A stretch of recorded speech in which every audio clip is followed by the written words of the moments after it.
আসসালামু আলাইকুম রহমতুল্লাহ বারাকাতু। আজকে আবার একটা রেসিপি নিয়ে চলে এসেছি ফারহান লাইফস্টাইলে।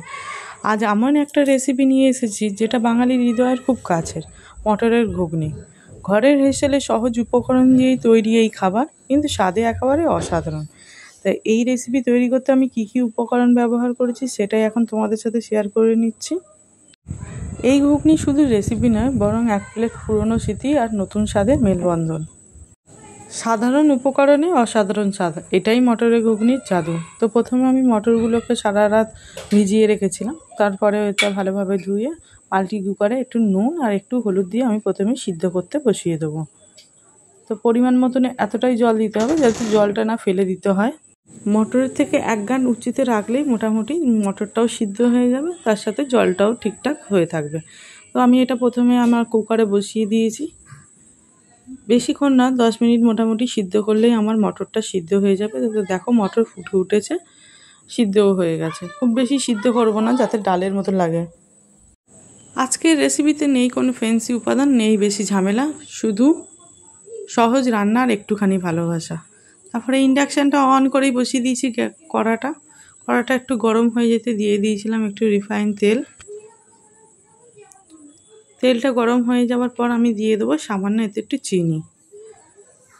তেলটা গরম হয়ে চিনিটা গলে গেলেই তারপরে দিয়ে দেবো আমি বাদবাকি উপকরণগুলো। তো দেখো চিনিটা মোটামুটি আমার গলতে শুরু করে দিয়েছে।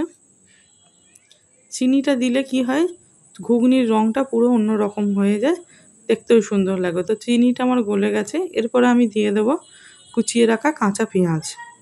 ছোট ছোট করে কুচিয়ে রাখা পেঁয়াজগুলো দিয়ে দিচ্ছি তেলের ওপর, দিয়ে ভালোভাবে এবারে নেড়ে নেবো।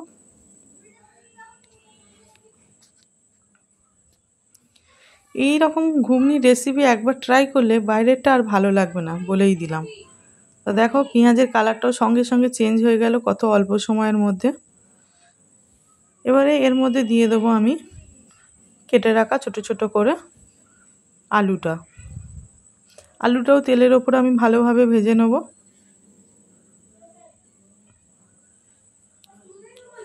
পেঁয়াজের সাথে ভালোভাবে ভেজে নিতে হবে যাতে আমার 70% আলুটা যেন সিদ্ধ হয়ে যায়। আলু কাটাও দেখো পেঁয়াজের সাথে সিদ্ধ হতে চলেছে, কালারটাও চেঞ্জ হয়ে যাচ্ছে আস্তে আস্তে।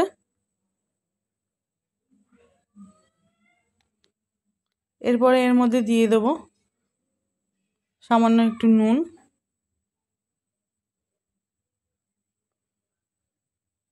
আলুটাই মোটামুটি অনেকটাই কালার চেঞ্জ করে দিয়েছে। কুচিয়ে রাখা কাঁচা লঙ্কাটা দিয়ে দিলাম।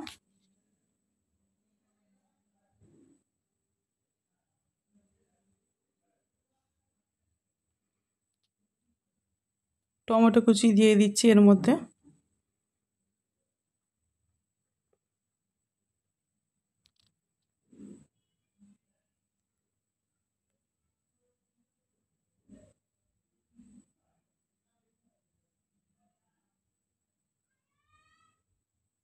ভালোভাবে কাঁচা লঙ্কাটাও এর সাথে মিশিয়ে নিয়েছি।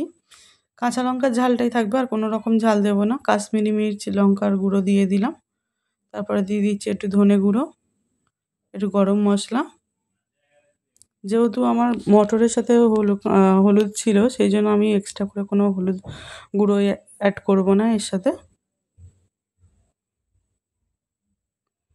ভালোভাবে মশলাটা কষিয়ে নিতে হবে। টমেটো থেকে যে রসটা বেরোবে সেই রস দিয়েও আলুটা মোটামুটি অনেকটাই সিদ্ধ হয়ে যাবে, টমেটোটাও সিদ্ধ হয়ে যাবে।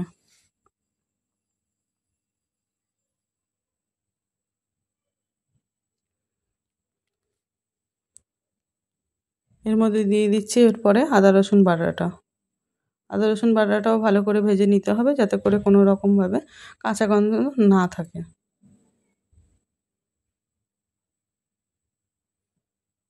একটু সামান্য পানি দিয়ে দিয়েছি যেহেতু মশলাটা ধরে যাচ্ছিলো।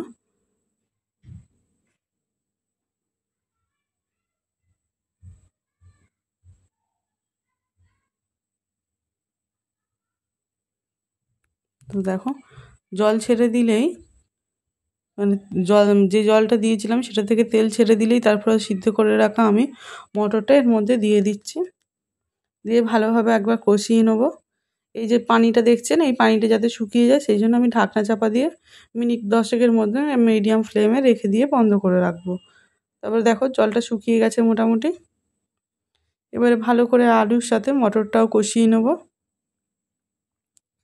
বেশিক্ষণ সময় লাগে না এরকম জিনিস তৈরি করতে। সকালবেলার দিকে ব্রেকফাস্টের জন্য একদম পারফেক্ট ঘুগনি আর লুচি। রবিবারের দিনে তো অসাধারণ একটা ব্রেকফাস্ট হয়ে যায় এরকম ধরনের যদি কোনো রেসিপি থাকে পাতে। আমার মোটামুটি ঘুগনিটা হয়ে গেছে। তারপরে আমি একটু দিয়ে দিয়েছি ওপর থেকে ধনেপাতা কুচি।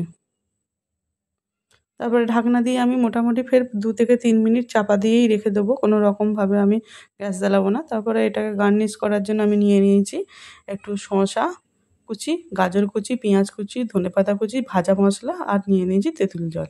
তো আমার রেডি হয়ে গেছে দেখো ঘুগনিটা। রেসিপিটা ভালো লাগলে লাইক দিন, শেয়ার করুন। আমার চ্যানেলটি সাবস্ক্রাইব করতে ভুলবেন না। এই ভিডিওতে ধাপে ধাপে দেখানো হয়েছে কিভাবে ঘরেই খুব সহজে রান্না করতে পারেন এই পারফেক্ট রেসিপিটা।